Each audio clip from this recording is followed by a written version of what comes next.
कहानी की शुरुआत में हम थियो नाम के एक शैतान लड़के को देखते हैं। वो वीडियो गेम का लालच देकर अक्सर अपना होमवर्क दूसरों से करवाया करता। घर में भी सामने से नहीं पाइप पे चढ़कर खिड़की से अपने कमरे में घुसता। एक दिन थियो केला खाते हुए छत पर गया और उसने छिलका अचानक नीचे फेंका। तभी एक पोर्टल खुला और केले का छिलका हवा में गायब हो गया। थियो को जब छिलका नीचे गिरने की आवाज नहीं आई तो उसने पीछे मुड़कर देखा। वो कंफ्यूज हो गया और नीचे जाकर चेक किया कि छिलका तो नहीं है यहाँ पे। अब थियो ने अपना रोलर स्केट नीचे फेंका और फिर दोबारा से वही हुआ, वो भी हवा में गायब हो गया। अब थियो की हैरानी और बढ़ गई। उसने एक पत्थर नीचे फेंका और पत्थर भी गायब हो गया। अब वो अपने बड़े भाई ऑस्कर को इस पोर्टल के बारे में बताने गया। उन दोनों के माँ बाप नहीं थे तो अब वो अपनी दादी के साथ रहते थे। खैर इस वक्त ऑस्कर उससे बहुत नाराज था क्योंकि थियो ने उनकी माँ की लिखी हुई कुछ किताबों के पन्ने फाड़कर पेपर रॉकेट बना दिए थे। थियो ने बताने की कोशिश की कि उसे टाइम पोर्टल मिल चुका है, लेकिन ऑस्कर को लगा कि थियो उसका मजाक उड़ा रहा है। दरअसल उनकी माँ अचानक ही कहीं गायब हो गई थी। जहाँ एक तरफ थियो सोचता था कि वो किसी के साथ भाग गई, वहीं ऑस्कर का मानना है कि वो एक काबिल साइंटिस्ट है जो कि टाइम पोर्टल्स को ढूंढ रही थी और शायद अब किसी और समय में फंस चुकी हैं। वो उनकी रिसर्च को समझकर अपनी माँ को वापस लाना चाहता था। अब दोनों भाइयों में लड़ाई बढ़ती जा रही थी। इसी बीच दादी ने उन्हें कुछ खाने के लिए बुला लिया। दादी के आगे वो दोनों शांत रहे, लेकिन दादी के जाते ही दोबारा बहस शुरू हो गई। ऑस्कर ने गुस्से में थियो को एक आधी गाली बक दी, जिसके बाद थियो ने गुस्से में ऑस्कर का टर्टल पोर्टल में फेंक दिया। ऑस्कर बेचैन होकर हर जगह अपने प्यारे टर्टल को ढूंढने लगा, जिसके ना मिलने पर ऑस्कर ने हर जगह अपने टर्टल के मिसिंग पोस्टर्स लगाए। ऑस्कर उस टर्टल के बहुत करीब था, वो उससे अलग होकर बस रोता रहता। जल्द ही थियो को अपनी गलती का एहसास हुआ और उसने सब कुछ ठीक करने के लिए पोर्टल में कूदने का सोचा। पोर्टल में कूदते ही थियो भी वहां पहुंच गया जहां सब कुछ पड़ा था जो उसने पोर्टल में फेंका था। टर्टल भी वहीं पर था। थियो टर्टल को लेकर घर चला गया और वापस वहीं रख दिया, जिसके बाद वो चुपचाप सो गया। लेकिन अगली सुबह कुछ बहुत अजीब हुआ। थियो अभी सो ही रहा था, लेकिन ऑस्कर काम के लिए तैयार हो गया। अब ऑस्कर की उम्र काफी बढ़ चुकी थी। थियो दरअसल उस पोर्टल की मदद से 1990 से 2022 में आ गया था। यहाँ ऑस्कर एक फिजिक्स का प्रोफेसर है। जल्द ही ऑस्कर डेविड नाम के एक आदमी की दुकान पर कुछ सामान लेने गया। कुछ देर बाद इस दुकानदार की बेटी एलिना भी वहाँ आ गई। डेविड और एलिना काफी समय से अच्छे दोस्त हैं।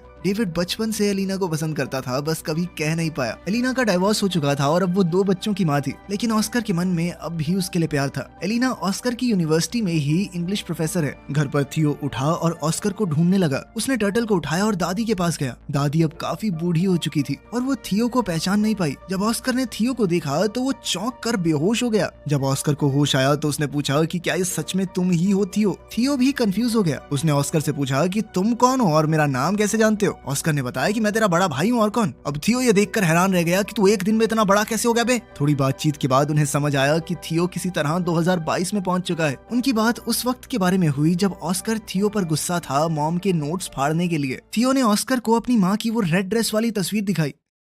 थियो अब परेशान होकर 1992 में वापस जाना चाहता था क्योंकि उसे डर था कि अगर लेट हो गया तो दादी उस पर चिल्लाएगी। थियो छत पर गया ताकि वो पोर्टल में वापस कूद पाए, लेकिन जैसे ही उसने पत्थर फेंका वो गायब हुआ ही नहीं। ये वाला पोर्टल तो 2022 में बंद हो गया था। थियो परेशान हो गया कि वो पोर्टल बंद कैसे हो सकता है। इस पर ऑस्कर ने उसे समझाया कि टाइम ट्रैवल इतना सीधा नहीं है। जिस रास्ते तुम यहाँ पर आए हो जरूरी नहीं वो पोर्टल वापस भी जाता हो। अब ऑस्कर ने सोचा कि एक नया पोर्टल ढूंढना पड़ेगा ताकि 2022 से 1990 में वापस जाया जा सके। इस बारे में जानकारी इकट्ठा करते हुए ऑस्कर थियो को अपने सीनियर प्रोफेसर के पास ले गया। उसने बताया कि 2022 में साइंस और टेक्नोलॉजी ने काफी तरक्की कर ली है, लेकिन टाइम पोर्टल जैसी कोई चीज नहीं हो सकती। प्रोफेसर की बात सुनकर दोनों भाई वहाँ से वापस आ गए। थियो मॉडर्न दुनिया को देखकर काफी हैरान था। उसने ऑस्कर का फोन देखकर पूछा कि ये क्या है। ऑस्कर ने समझाया कि ये एक फोन है, लेकिन पुराने फोन्स की तरह इसमें नंबर घुमाने नहीं पड़ते, ना ही इसमें कोई तार है। ऑस्कर ने थियो को शांत करवाते हुए कहा कि अभी हमें पोर्टल को ढूंढने पर ध्यान देना चाहिए। तुम्हें 1990 में वापस जाना है कि नहीं? तभी थियो ने ऑस्कर को बताया कि मुझे हाथ से लिखी हुई एक लिस्ट मिली थी माँ के पेपर्स में जब मैं वो रिसर्च वाले पन्ने फाड़कर रॉकेट बना रहा था।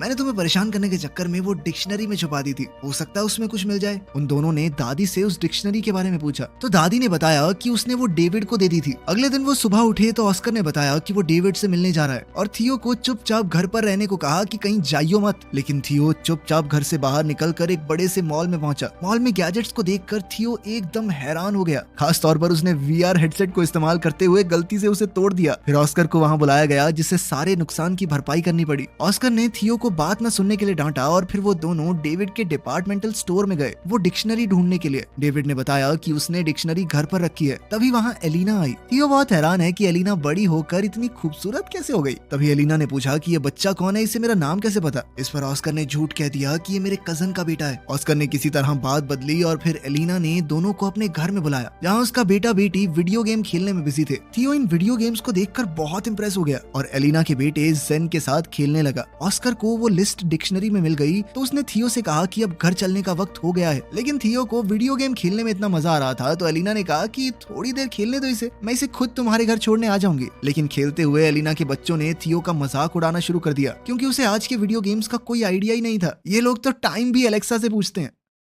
वापस जाकर थियो और ऑस्कर काम पर लग गए। छत पर जाकर ऑस्कर ने बताया कि लिस्ट में अलग अलग पोर्टल्स की जगह बता रखी है। इन दोनों ने बताई हुई जगहों पर चीजें फेंक कर टाइम पोर्टल्स को ढूंढने की कोशिश की लेकिन कुछ नहीं मिला। ऑस्कर को लगा उसने कैलकुलेशंस में कुछ गलती की है और वो दोबारा से कैलकुलेशंस करने लग गया। इस दौरान थियो उससे पूछने लगा कि तुम हमेशा अकेले क्यों रहते हो और कोई दोस्त वगैरह नहीं है तुम्हारा, और खासकर एलिना को अपनी फीलिंग्स क्यों नहीं बताई आज तक। ऑस्कर ने कैलकुलेशंस करते हुए जवाब दिया कि भले ही एलिना का डिवोर्स हो गया है लेकिन मुझे नहीं लगता हमारे बीच में बात बन सकती है। बिना ऑस्कर को बताए थियो ने ऑस्कर के फोन से मैसेज करके डेविड, एलिना और एलिना के बच्चों को घर पर डिनर के लिए बुला लिया। जब ये लोग दरवाजे पर आए तो ऑस्कर सबको देखकर चौंक गया। थियो ने बताया कि मैंने सबको फोन करके बताया और ऑस्कर उसकी शैतानी समझ गया। उनकी इस मुलाकात में ऑस्कर और एलिना एक दूसरे के करीब आ गए और अगले दिन एलिना थियो को शॉपिंग भी करवाने ले गई, उसे नए कपड़े दिलवाने। ट्रायल रूम में थियो हमेशा की तरह फुटबॉल की मजाकिया कमेंट्री कर रहा था। उसकी ये हरकत एलिना को याद आ गई और वो पहचान गई कि ये ऑस्कर का छोटा भाई थियो है। उसने थियो को गले लगाया और पूछा कि इतने साल गायब होने के बाद भी तुम्हारी उम्र क्यों नहीं बढ़ी। थियो ने बताया कि मैं एक टाइम पोर्टल में कूद गया था जिसकी मदद से वो सीधा 1990 से यहाँ पहुँच गया 2022 में।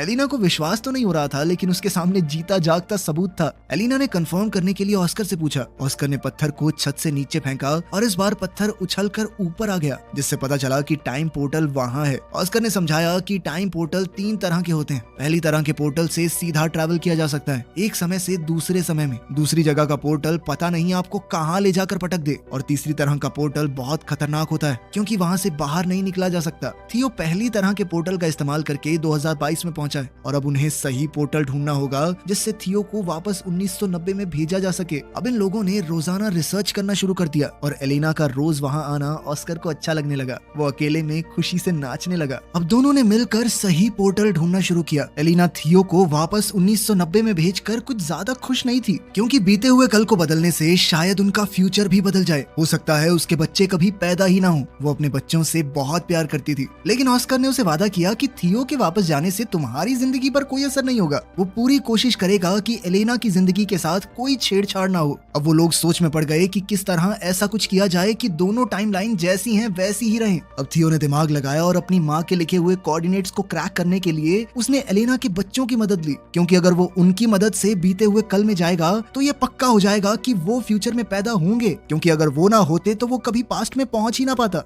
अब तीनों ने मैप का इस्तेमाल करके एक बीच का रास्ता ढूंढा जो थियो के हिसाब से एक टाइम पोर्टल है। उसकी मदद से वो 1990 में वापस जा सकता है। एक्साइटेड होकर थियो ने बीच के पानी में छलांग लगा दी और ना चाहते हुए भी ब्रेंडा और नेथन को उसके साथ कूदना पड़ा। किनारे पर पहुंचते ही वो सब हैरान रह गए क्योंकि वो शहर जहाँ से वो आए थे वहाँ अब सिर्फ पहाड़ थे, जिससे ये पता चला कि अभी वहाँ पर शहर बसा ही नहीं है। मतलब वो पास्ट में तो पहुंच चुके थे लेकिन बदकिस्मती से 1990 की बजाय ये लोग और भी पीछे 1949 में आ चुके हैं। अब एक अनजान जगह पर फंसे हुए वो तीनों ये समझने की कोशिश कर रहे थे कि आखिर उनके साथ हुआ क्या। दरअसल इन तीनों ने दूसरी तरह के पोर्टल का इस्तेमाल किया था जो उन्हें किसी भी रैंडम समय में पहुंचा देता है। वहीं 2022 में परेशान एलेना ने ऑस्कर को फोन करके बताया कि थियो और दोनों बच्चे गायब हैं। ऑस्कर ने बताया कि शायद उन्हें 1990 वाला पोर्टल मिल गया है और अब ऑस्कर और एलेना को भी उन्हें वापस लाने के लिए वहां जाना होगा। 1949 में इन तीनों के पास ना तो पैसे हैं, यहाँ पर उनका फोन भी काम नहीं कर रहा और तो और अब तीनों बच्चे भूख से भी परेशान थे। तभी ब्रेंडा और नेथन ने दिमाग लगाया कि हम अपने गैजेट्स का इस्तेमाल करके एक mind reading magic show perform कर सकते हैं। नेथन थोड़ा दूरी पर बैठ गया और ब्रेंडा ने अपनी आंखें बंद कर ली। थियो एक बोर्ड पर नाम लिखकर सामने खड़ा हो गया। अब वायरलेस ईयरफोन्स का इस्तेमाल करके नेथन ने नाम पढ़कर ब्रेंडा को बताया और लोगों को लगा कि ये जादू है। लड़की बिना देखे नाम कैसे बता रही है, इसके पास जरूर कोई शक्तियां हैं। ऑडियंस बहुत खुश हुई और सब तालियां बजाने लगे। इससे उनके पास पैसे तो आ गए लेकिन जल्द ही पुलिस ने ये सब देख लिया। पब्लिक में बिना परमिशन ऐसा कुछ काम करने की मनाही थी। थियो ने जैसे ही पुलिस को आते देखा उसने अपने साथियों को वहाँ से भागने का इशारा किया और तीनों तुरंत वहाँ से निकल गए। भागते हुए एक अनजान आदमी ने इन तीनों को किडनैप किडनैप कर लिया और किसी अनजान जगह पर ले गया, जिससे अब इन बच्चों की जान पहले से और भी ज्यादा खतरे में थी। उधर 2022 में थियो और एलेना को 1990 के पोर्टल की एंट्री मिल गई। दोनों ने हाथ पकड़े और पोर्टल में कूद गए। एलेना सच में टाइम ट्रैवल करके ऐसा महसूस कर रही थी मानो सपना देख रही हो। 1990 में थियो के मिसिंग पोस्टर हर जगह लगे हुए थे। 1949 में बच्चों को किडनैप करके वो आदमी एक ऐसी गैंग के पास ले आया जो सरकार के विरुद्ध थी। गैंग के लीडर ने पूछा कि इन बच्चों को यहाँ क्यों ले आए, तो इस आदमी ने बताया कि ये बच्चे गैंग का सीक्रेट कोड जानते हैं। थियो ने कंफ्यूजन में पूछा कि कौन सा सीक्रेट कोड वर्ड। उस आदमी ने बताया कि जो सीटी की आवाज थियो ने पुलिस से भागने के लिए निकाली थी वो इस गैंग का कोड वर्ड है। ये सीटी थियो को उसकी दादी ने सिखाई थी। तभी गैंग की एक जवान औरत वहाँ आई। ये थियो की दादी है जब वो जवान थी। थियो को पता चला कि उसकी दादी कभी इस गैंग की मेंबर थी। यहीं से उन्होंने वो सीटी बजानी सीखी है और उनसे थियो ने किसी को बताया नहीं कि ये उसकी दादी है, क्योंकि सब उसे पागल समझते। लेकिन वो इस औरत के गले लग गया। ये गैंग गवर्नमेंट के खिलाफ है लेकिन लोगों की भलाई के लिए काम करती है और उनका इन बच्चों को कोई नुकसान पहुंचाने का इरादा नहीं था, इसीलिए वो तीनों अभी के लिए वहाँ सेफ हैं। दूसरी तरफ 1990 में ऑस्कर और एलिना बच्चों को ऑस्कर के घर में ढूंढ रहे थे, लेकिन वहाँ तो कोई भी नहीं था। अचानक उन्हें किसी की आवाज आई और दोनों कबर्ड में छुप गए। ये छोटा ऑस्कर है जो थियो के खो जाने के दुख में रो रहा है। फ्यूचर से आए ऑस्कर को ये देखकर बहुत दुख हुआ। 1949 में तीनों बच्चे उस गैंग के रहन सहन में ढलने शुरू हो गए थे, क्योंकि उन्हें लग रहा था कि वो जिस पोर्टल से यहाँ आए हैं वापस नहीं जा सकते। थियो की जवान दादी भी उनके साथ है, इसलिए थियो को ढलने में ज्यादा मुश्किल नहीं हो रही थी। थियो ने मौका देखकर अपनी दादी से कहा कि हमारे साथ एक फोटो ले लो, और साथ ही अपनी दादी से कहा कि इस फोटो को हमेशा संभाल कर रखना, जब आप बूढ़े हो जाओगे तब भी इसे फ्रेम करवा के रखना। इससे साल 1990 में दादी के फोटो फ्रेम में अचानक चेंज आ गया। अब इस फोटो में थियो, ब्रांडा और नेथन भी दादी के साथ हैं। थियो ने 1949 में इस फोटो के पीछे टाइम पोर्टल के कोऑर्डिनेट्स भी लिख दिए, जिससे 1990 में मौजूद ऑस्कर और एलिना को उसे ढूंढने में मदद मिल जाए। अब ऑस्कर और एलिना को लगा कि उन्हें वापस 2022 में जाना होगा ताकि वो सही पोर्टल से 1949 में पहुंच सकें और तीनों बच्चों को बचाकर वापस ला सकें। एक बार 1949 में पहुंच गए तो सब लोग 2022 में जाएंगे और वहां से थियो को 1990 में वापस भेज देंगे। ऑस्कर और एलिना पहले 2022 में वापस गए और थियो के दिए हुए कोऑर्डिनेट्स का इस्तेमाल करके 1949 में पहुंचे। वहां थियो ने दादी की गैंग के मेंबर्स को बताया कि उसका भाई ऑस्कर उसे लेने आएगा, इसलिए दो लोग पहले ही वहां खड़े थे। दादी की सिखाई हुई सीटी जब इन लोगों ने बताई तो उसका रिस्पॉन्स ऑस्कर ने वैसी ही सीटी बजा कर दिया, जिसके बाद ऑस्कर और एलेना को दादी की गैंग के पास ले जाया गया। एलेना अपने बच्चों को ठीक हालत में देखकर बहुत खुश हुई, लेकिन थियो अब वापस नहीं जाना चाहता था। उसे अब 1949 में ही अच्छा लग रहा था। ऑस्कर को यह सुनकर बहुत बुरा लगा। उसने थियो से कहा कि माना भाई हम दोनों लड़ते हैं, लेकिन इसका मतलब ये तो नहीं कि एक दूसरे से प्यार नहीं करते। वो नहीं चाहता उसका छोटा भाई उसे छोड़कर चला जाए। ऑस्कर ने कहा कि तेरे जाने के बाद मैं कितना समय तुझे याद कर करके रोया हूँ, तू सोच भी नहीं सकता। तभी वहाँ उनकी यंग दादी आ गई। ऑस्कर उसे देखकर हैरान था, लेकिन कुछ बोला नहीं। अब इन सबको 2022 में वापस जाने का टाइम पोर्टल ढूंढना है, इसलिए गैंग का एक आदमी उन्हें गाड़ी में छोड़ने जा रहा था। ये आदमी और कोई नहीं बल्कि ऑस्कर और थियो के दादाजी हैं। जल्द ही उन्हें 2022 में वापस जाने का पोर्टल मिल गया और अब ऑस्कर ने थियो को वापस 1990 में भेजने की तैयारी कर ली। वो वाला पोर्टल वो पहले ही ढूंढ चुके थे उस कंस्ट्रक्शन साइट पर। थियो वापस नहीं जाना चाहता था क्योंकि 1990 में उसके पास कोई नहीं है, उसके माँ बाप नहीं थे, वो बहुत अकेला महसूस करता था। उसने ऑस्कर से कहा कि मैं अब तुम्हारे साथ रहना चाहता हूँ, तो मुझे थोड़ी थोड़ी पापा की याद दिलाते हो। ऑस्कर ने बड़े प्यार से थियो को गले लगा लिया और समझाया कि 1990 वाला ऑस्कर भी बहुत अकेला है, उसे थियो की वहाँ बहुत जरूरत है। अगर तुम अच्छे से रहोगे तो मैं वादा करता हूँ कि मेरा छोटे वाला वर्जन भी तुम्हारा बहुत ध्यान रखेगा।